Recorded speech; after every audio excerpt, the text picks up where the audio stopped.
And coming in at the number one spot, this should come as no surprise to longtime subscribers, the bench press.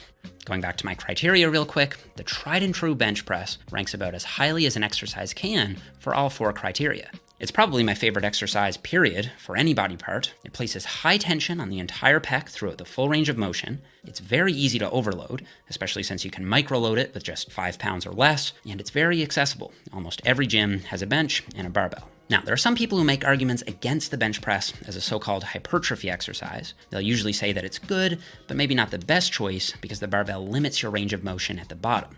This is true, however, I think this concern pretty much goes away once you consider that the bench press is rarely, if ever, the only chest exercise someone does. As long as you're including another exercise, like the press around, deficit push-up, or a fly variation, your pecs will experience their extra end range benefits there and the overloading benefits from the bench press. Also, I think it's worth mentioning that the so-called range of motion deficit is often exaggerated, in my opinion, especially when you look at the range of motion at the shoulder joint itself. Some people also say that they don't get as good of a pump from the bench press as other exercises, which is fair from a personal enjoyment standpoint. However, the pump is not nearly as correlated with hypertrophy as many think, and mechanical tension is far more important than the pump for muscle growth. Now, I tend to favor the flat bench myself, especially with my powerlifting background, but I will periodically include the incline bench press, especially when I'm trying to focus a little more on my upper chest. Perhaps most importantly, though, the bench press is a very motivating exercise. Most people, myself included, like seeing their bench numbers increase, which makes progressive overload more likely. There's just something about hitting bench press PRs that's so much more motivating than hitting PRs on any of the other exercises.